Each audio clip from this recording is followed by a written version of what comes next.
Thank you all for coming to our second ever What's What Wednesday Kin Lecture.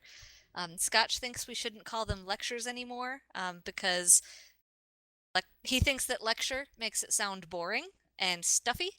I think it makes me, any other speaker we might eventually have, sound like a professor, so I'm going to keep calling them lectures. So I'm just going to talk for a little bit about epic battles. Yeah, I like lectures too, Burnett. So I'm just going to talk a bit about epic battles. I don't know how many of us here, I suppose I can ask, how many of you here have done an epic battle before? Are epic battles new to?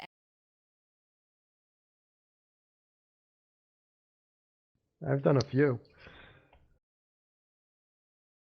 I've done the training, but that's it. Okay, you've done the training. I've changed it to continuous recording so that you can hear me. It's not voice activated anymore. I hope there's not too much extra noise.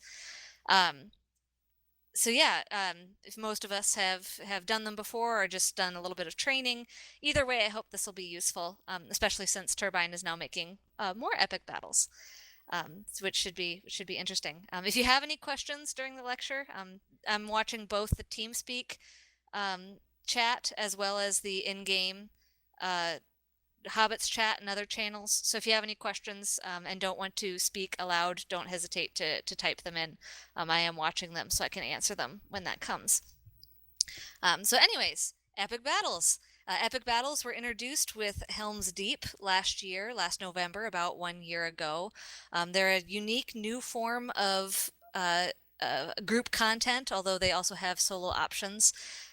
They were sort of originally billed somewhat like glorified skirmishes, so they were kind of more complicated skirmishes, being that enemies come in waves.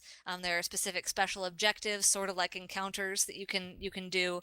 But the main feature of epic battles, as billed by Turbine, was that they were better at conveying the scale and panic and fast sort of frenzy of an actual battle, where it's not like a traditional raid where you're going down the hallway and you kill this group of trash mobs and then you kill that group of trash mobs and then go into a big hall where there's the boss and then there's another boss and then there's the end boss and then you're done. It's more like you are one of many soldiers doing soldierly things like filling barrels of arrows or giving commands to fellow officers who can then give commands to their soldiers and whatnot. I see that Mozart has joined us. Welcome. I just started, and so you haven't missed much yet, but thanks for joining in. The nice thing about epic battles is that as long as you've purchased Helm's Deep, you can play them starting from level 10. Whereas most end game content, you have to be level capped to do it, or be a particular level for scaled instances. So like, I'm thinking of, the In Their Absence instance cluster where you have to be at least level 65 and then it scales up from there. Or unscaled instances like, Gartha Garwin, where you have to be level, what is it, like 32 or 34, and it doesn't scale. So if you're not at that level, you're out of luck.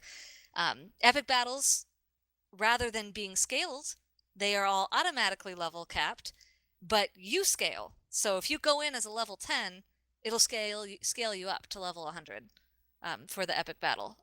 What's awesome about that is that people like Brabo and I, who I can play on my, low-level alts and play with Brabo sometimes, but otherwise Brabo and I don't get to play together because Roz is way high level and, Brabo is, in the 30s. So we have a hard time, not, we hang out at kin lectures, but we don't do content together very much on our main characters. But we can with epic battles because it scales us together so that we can both participate in the same environment. Which is really awesome. Yeah, Bravo, yay! Yeah, it's fun. I love playing with you. So that's one of the awesome things about epic battles. So let's take a look at the epic battle screen. So assuming you're not currently fighting something right now, I'm going to have you open up the big battle screen with me. And to do that, you're going to hit, unless you've changed it, the default is Shift B. So hold down Shift and then hit B, and it pulls up your epic battle screen. Now the first tab that is open is it's called Road to Battle. And this is sort of a map that shows all of the different battles that you can do. So you can see they're numbered here. So the ones that came with Helm's Deep, you see 1, 2, 3, 4, 5. 1 is Helm's Dyke. 2 is Deeping Wall. 3 is Deeping Coombe. 4 is Glittering Caves. And 5 is the Hornburg. Now, as you click on each one, if you look on the bar on the right, you can see the different options that in terms of how many people are allowed in each battle. So click on 1, Helm's Dyke. You'll see that the 2 options that are not grayed out are, the solo/duo option and the 6-man. So you can either run this solo, you can run it duo, or you can run it in a 6-man. All of the epic battles can be run solo duo. The solo duo mode, you can either go in by yourself or go in with one other friend. There are certain epic battles that you can have larger group sizes, such as Helm's Dyke, where you can bring in 6. Deeping Wall, where you can bring in 12. That's the raid size one. Glittering Caves, where you can bring in 3. And I believe that Retaking Pelargir, the new one that just came out with Update 15, is intended to have a 6-man version, although it's not ready yet. So that's the P. If you see this new little side piece that's in the upper left-hand corner, you see Pelargir there. So that's the new epic battle that just came out with Update 15. Now you can also see at the bottom of the screen, actually, you know what? The bottom of the screen has to deal with rewards, but I'm not going to talk about that yet because the rewards are kind of complicated. So don't worry about the bottom of the screen yet. But you see the 4 medals. Those have to do with the epic battle rewards. But I'm going to talk about that later. And welcome. I heard someone else just come in. Is that Fifiona? Hello. Welcome. Are there any questions so far? Does anyone have any questions so far? Hi there. Hello, welcome to the What's What Wednesday Kin lecture. We're talking about epic battles today. Wait. Is my mic working? Yep, your mic's okay. working. Okay, never mind. Okay, hi Roz. Hello, welcome to the lecture. Yeah. So we've just begun talking about epic battles. I've just talked about the first tab in the epic battle screen where you can select the battle. Now if you go down to the second tab, which is your promotion tree. Now this is going to look really familiar to a lot of you because it looks very similar to your class spec trees when you select one of 3 specs for your class. You remember that this was introduced at the same time that the class revamp was, so you can see a lot of similar, a very similar style in the way that this is implemented. Of course, everyone, regardless of their class, has the same 3 options for the different skill trees for epic battles. You see the yellow is Engineer, the blue is Officer, and the red is Vanguard. Now, I will be completely honest with you guys. I don't know a single person who traits for Vanguard. I mean, there's probably someone out there. It's just not very common.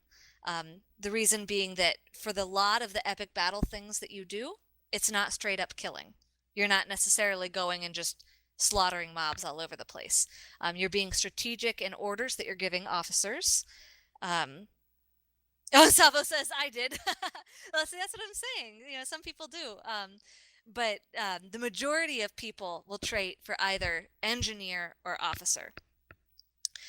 So Vanguard helps you be a better killer. It lets you be more effective at combat. Officer makes you more powerful at giving orders to the commanders. And what that does is help the NPC soldiers who are on your side. It helps them heal. You can help their defense. You can help their offense. You can give them orders about what targets to focus on. So do you want them to focus on enemy commanders? Do you want them to focus on goblin sappers who are trying to burn down things? Are you trying to have them focus on berserkers who are really high damage dealers? So you can be strategic in what you want them to focus on. And leveling up Officer allows you to have some more sophisticated commands that you can give the commanders. And then, of course, the yellow line arguably the most useful of all the lines is Engineer. This allows you to lay tripwires. It allows you to work barricades and work catapults and work ballista, and kill and damage enemy things in bulk or stun them in bulk. And it's very, very, very useful. Now, time for another confession. The trait trees, you see the 3 here, they look really complicated, and if you mouse over each one, it gives this whole big, spiel about, this, makes this particular order 3 seconds faster. But if you're starting out, you don't know what all these orders are yet. You don't know what any of this is, and frankly, most of it is splitting hairs. The important thing that you need to watch out of this whole tree is the ranks set bonuses on the left. So just like on your class set bonus, as you level up a particular skill tree, it unlocks those set bonuses in the bar on the left, the vertical bar on the left. That is what's important in these trait trees. More so than any of the little piddly things that each particular trait does, you want to rank up these set bonuses on the left. If you've heard people say, you need to be at least rank 3 engineer to join this group. We only want, you must be rank 2 in order to do XYZ. This is what they're talking about.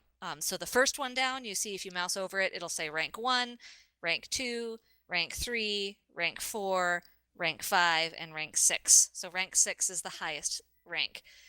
That's what they're talking about. So you want to rank up that sidebar. And so however you can distribute your points in the main tree in order to rank that up as fast as possible, that's what you want to do. Because, and later, once you're more comfortable with big battles, if you want to go back in and reappropriate things or maybe put a few points here because you understand more about what that skill does, that's fine. But when you're getting started, the most important thing, and this helps not be overwhelmed too, that you're only focusing on that sidebar, that's what's important. Because there are some very important things that get unlocked with ranks. So to just look at Engineer in particular, first rank unlocks the ability to utilize placeable barricades, place traps, and upgrade armor on siege weapons. Being able to place barricades is very important. It helps direct the flow of traffic of the enemy, and being able to place traps is incredibly, incredibly important. And again, as you go down to rank 3 as the next big milestone, the ability to utilize placeable catapults and ballistas. That is extremely, extremely important to be able to place catapults and ballistas. So when you're running one of these in a group and someone will say, hey, Burnett, can you place a catapult over here? That's assuming that she's rank 3 and that she's able to place a catapult there. So that's one of the big milestones that's important to hit. With Officer, there are similar milestones. You see rank 1 unlocks the ability to order shield stance, siege armor, and arrow volley armor. So shield stance, it gives your officers a stance that helps beat their or boost their defense. Burnett says, "I don't have enough points in engineering." Yeah, that's what happens. So that's why it's important to level up those as one of your first goals. But back to Officer, rank 3 in Officer is probably the most important rank or milestone in leveling up your officer skills. It says unlocks the ability to order two-handed stance, target priority sapper, target priority berserker, and a moderate increase to the initial heal provided by your heal order. Healing is good.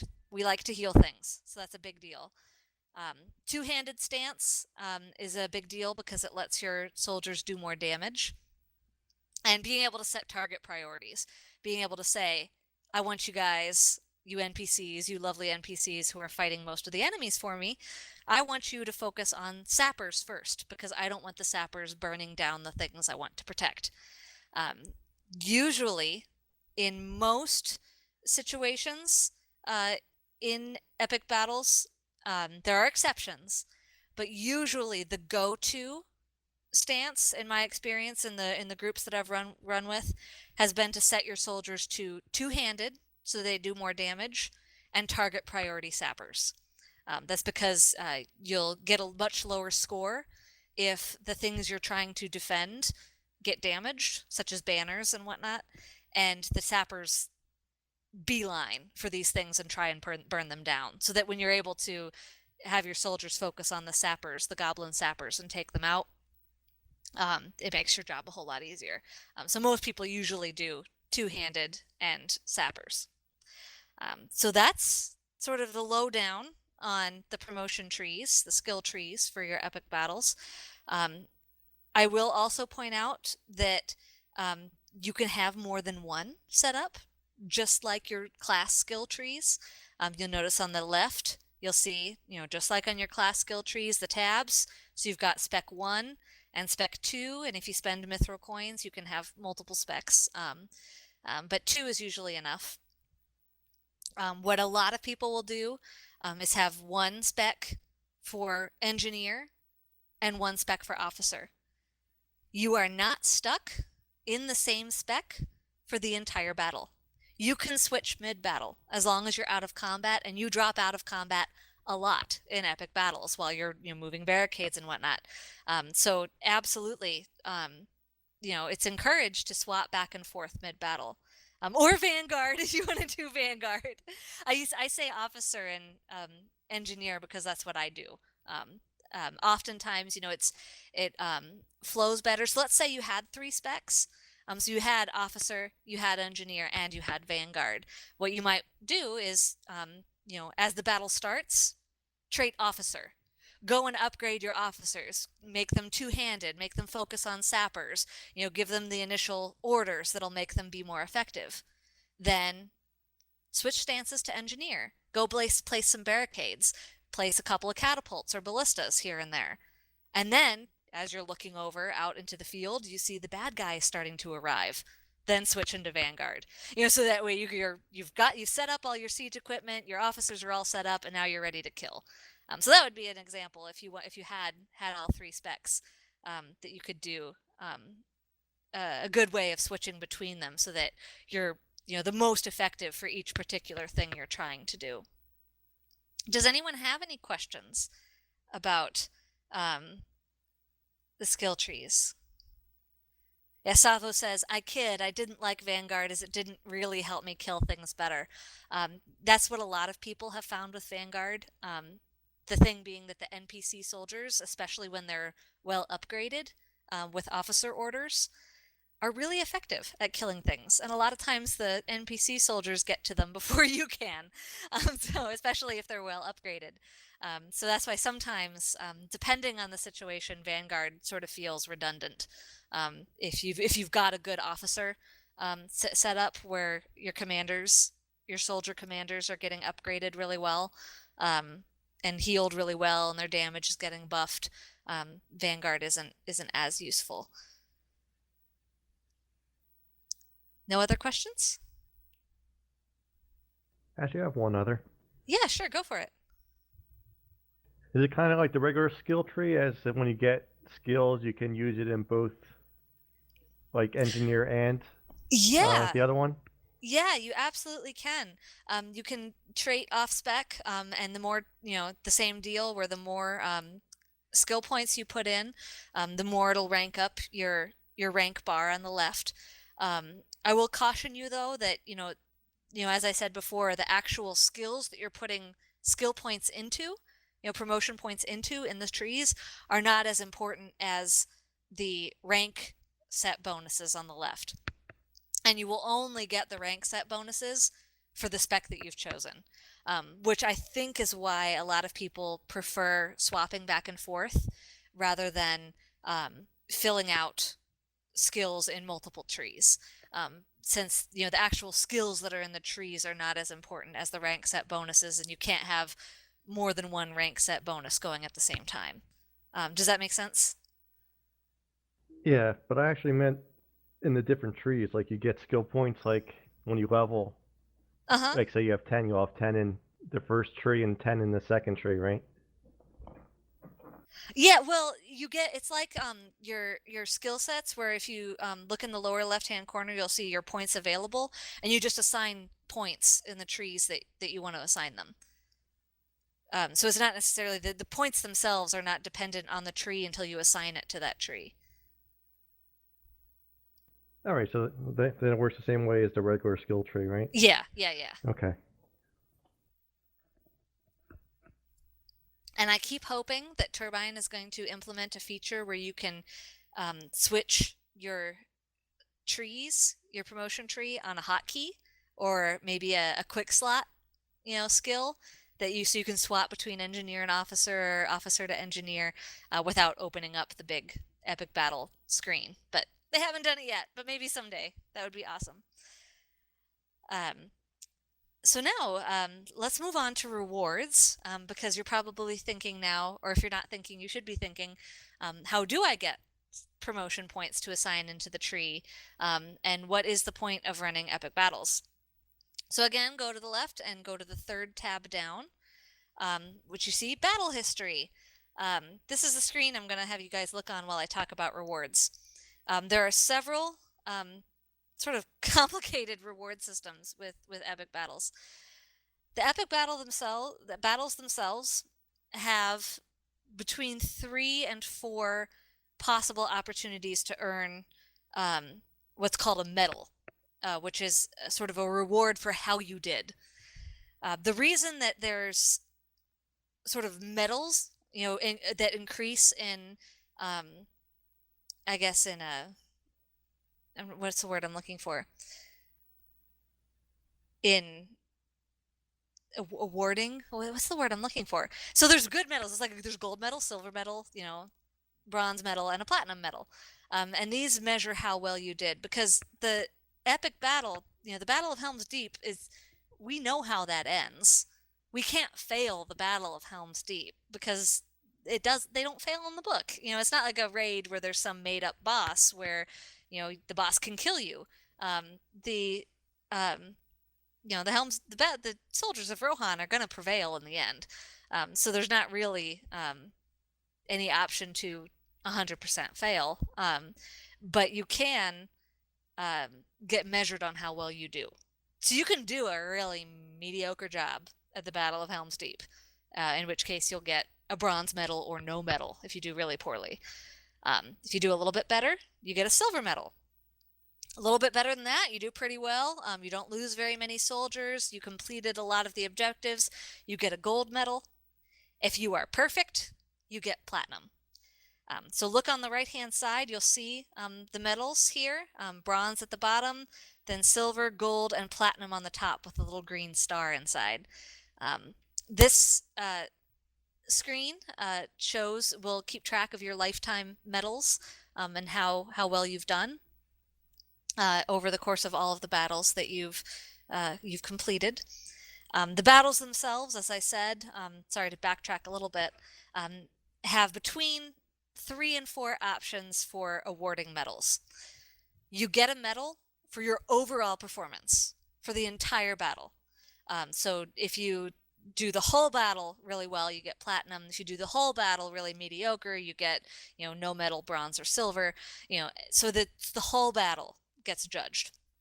You also get judged on little individual side objectives, sort of like encounters in skirms.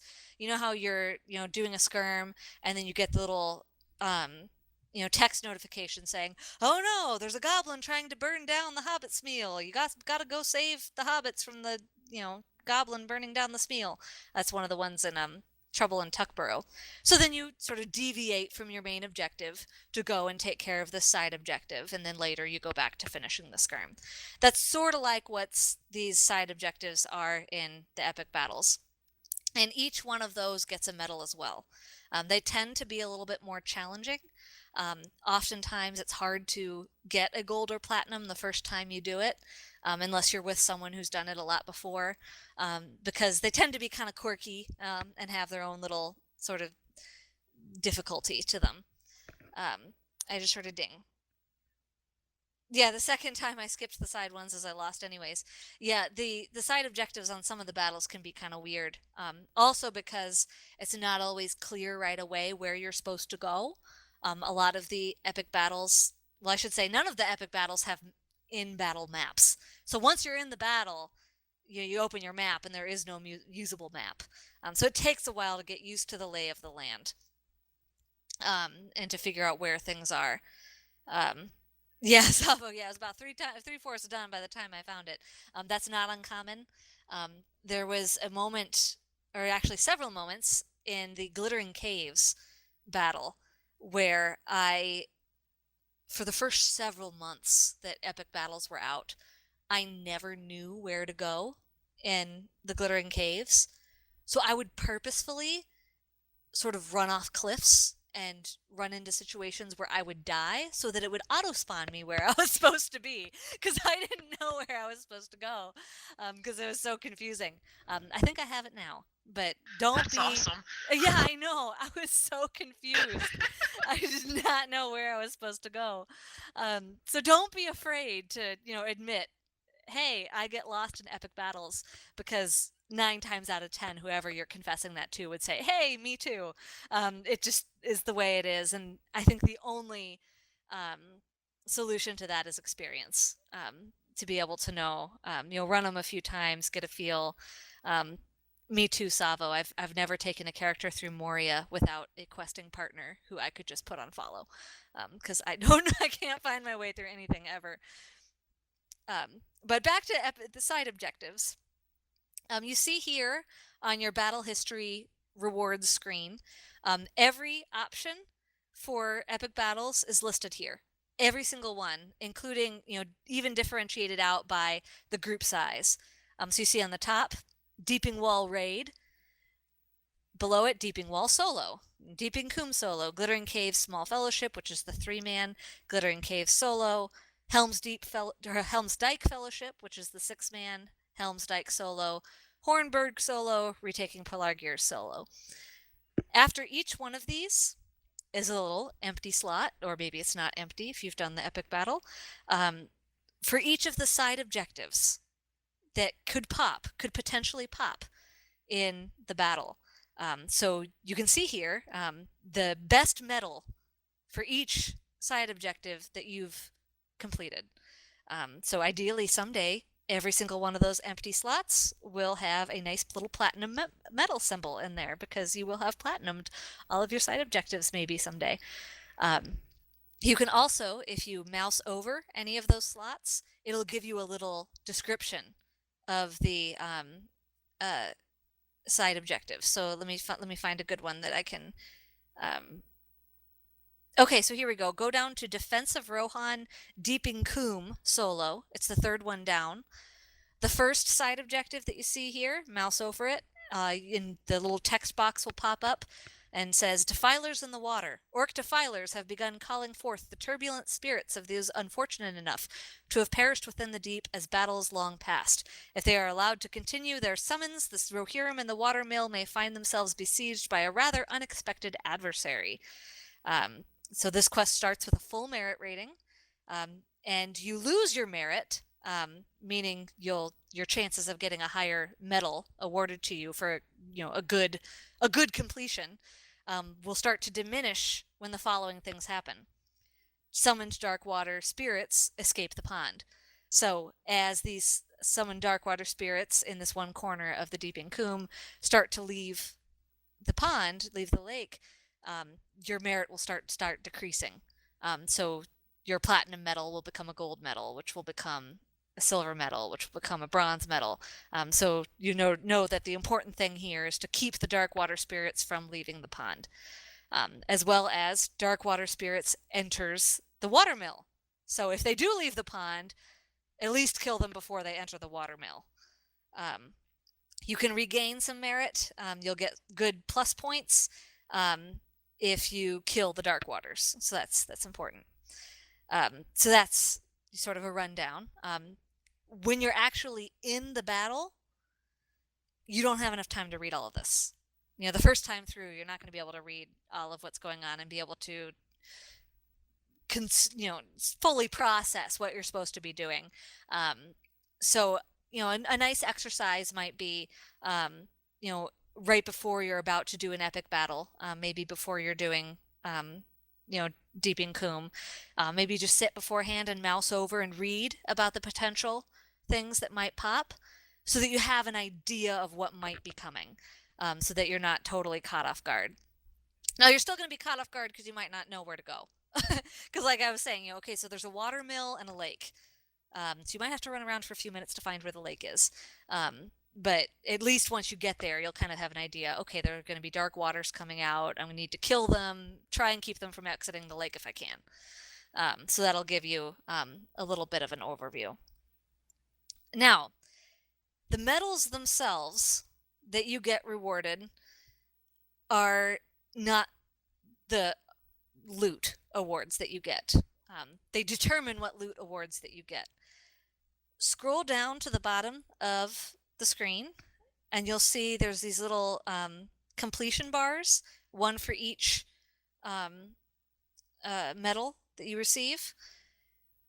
What these do is for every medal that you receive in an epic battle, you get part of this bar filled so that you can actually earn your reward over time by completing epic battles with high merit ratings. When you get a bar completed, you get a jewelry item. It's almost always a jewelry item, although I know that for platinum rewards, first stage symbols will drop now. You can actually get awarded a piece of jewelry corresponding to the medal that you completed. Now I'm going to have you all do something here. This is going to seem funny, but you'll see at the right hand side of each bar there's a little arrow that you can click. There's sort of a little option that you can do there, and what that'll do, make sure you click that because it'll forward.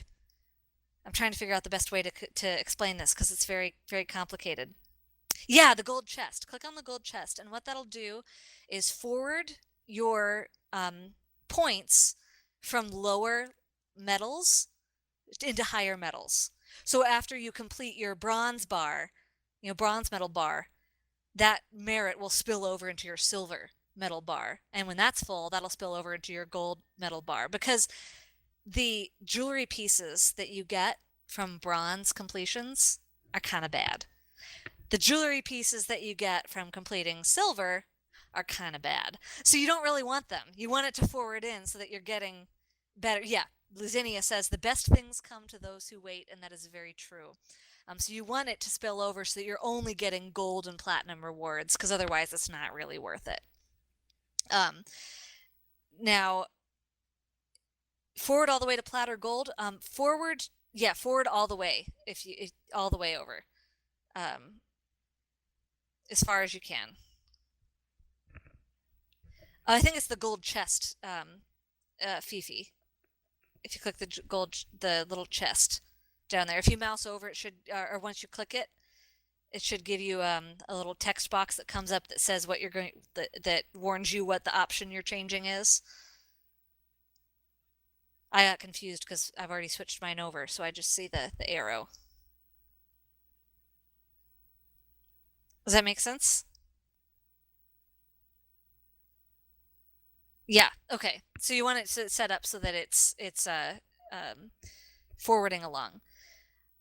Now, there are two ways that you can get a platinum jewelry reward. If you fill up your platinum bar, you get a platinum jewelry reward. Now, I'm going to link into chat a couple of my platinum jewelry rewards because you'll see why these are really, really nice. You can see here, I've linked in a really, really nice, oh, that's not yeah, that's a platinum. So you see this is a level 100 big battle platinum reward. It comes with a set bonus. So you see that if I have 3, oh no, just two for this one. 2 of the jewelry pieces from the set, I get plus 10% healing and motivation skills. And as a minstrel, as a healer, that's pretty darn awesome. So yeah, it's really shiny. It's really shiny. There's also a chance to get gold versions of things like that, which is very, very nice and even more awesome. And see, here's a different set bonus here, plus 10% minor ballad damage. So they've got some pretty nice set bonuses. The stats are pretty insane. Which is someone tell the folks in Hobbits chat that I'm giving examples. I'm not trying to show off. But that's sort of, the important thing. So there's a small chance that gold jewelry will drop, but even if just the teal jewelry drops with platinum, that's still pretty darn good, even if you're not getting a gold. Now, you don't just get your platinum jewelry or a chance at a first stage if you're at level cap by filling up your platinum bar.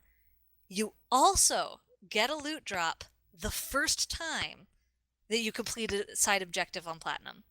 So the first time that you get platinum on any of the side objectives, even if you haven't filled up your bar yet, you still get a platinum jewelry reward.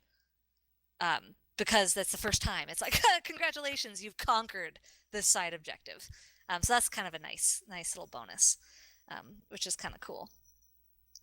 There's also another way, sort of award, as another sort of benefit to running epic battles, is that each of the side objectives also awards marks and medallions, or at least they should. Some of them were bugged before update 15. I don't know if they've all been fixed yet or not, but they're supposed to all award marks and medallions as well.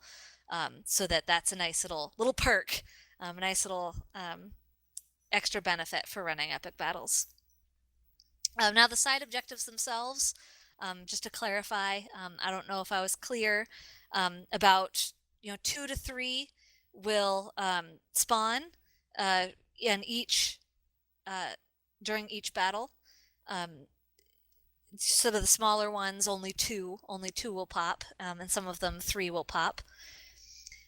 Most of the battles, the way that they progress, are geographical, and that you sort of switch locations during the battle depending on where the enemies are attacking. So, for example, in the Helm's Dyke, there are sort of 3 stations where the orcs will come and the enemy will come and attack: the center of the dike, the west end of the dike, and the east end of the dike. And each one of those lanes, while you're there, one side objective will pop. So while you're in the center, the enemy's coming down the center, hold the line. While you're in the center, a side objective is going to pop. And then, the enemy is thinning, we're going to have a breather. Oh no, now they're coming on the west side of the dike. Help us hold the line. While you're at the west end of the dike, a side objective is going to pop. So you it's controlled that way, and that sort of have a rough idea when one is going to pop. They are also fixed. There is a pattern where, depending on what epic battle you're in, depending on which side objective pops first, you'll know what side objectives you're going to get later. So if you know that, we're starting on the west end of the dike, we're going to have a choice between these 2 side objectives. This particular side objective popped, that means that the next 2 are going to be this. So it's kind of neat that way, that you know, in a way. That's kind of hardcore. I do know Scotch has written up a little sheet, detailing, sort of a cheat sheet for knowing what side objectives will pop depending on what pattern is in play at any given time. When we post the recording for this lecture on the Kin site, I might ask his permission if I can repost that there for Kinnies, so that we can everyone can have that little cheat sheet, because it's really great, and I refer to it quite a bit. Yes, please. Yes, I'll do that then. He put a lot of time and effort into that, and it's really, really helpful. Of course, some, like the Hornburg, you get 2 side objectives and they're always random. So that one's always a crapshoot. But, some of the other ones, it can be pretty helpful. There was something else I wanted to say about side objectives, and I can't remember what they were. It is possible. This is one of the fun epic battle bugs. It is possible for the epic battle to progress to the next geographic area. So say you're in the center and now the epic battle's progressing to the west side, it is possible for it to do that while you're in the middle of the side objective for the center area, in which case you actually end up failing that side objective because you're not finished with it yet, and the epic battle's moved on without you. It's really lame, and it hasn't been happening as much lately, but it still happens from time to time. If that happens and all of a sudden you're in the middle of a side objective and it ends and it feels incomplete and you failed it and you're thinking, what did I do wrong? You did nothing wrong. It bugged. So don't feel bad. I mean, you can feel bummed that it bugged out on you, but don't feel like you did something wrong, because you didn't. That was just what happened.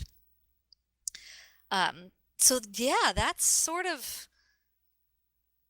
everything, I think. I know that there are some new reward systems that popped with update 15 with epic battles, regarding some barter items that you can get to barter for things, rather than just getting the loot drop outright.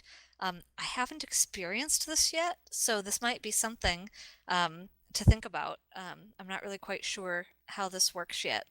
They're called Stars of Merit, where I think that you can so say, rather than running an epic battle over and over and over and over and over and over and over and over and over trying to get a piece of gold jewelry, you can run an epic battle over and over and over and collect Stars of Merit and then go barter for your piece of gold jewelry. That's how I understand it works. I haven't experienced it yet, so that's something to consider. Does anyone have any questions now that I've sort of broken off into a rambling mess?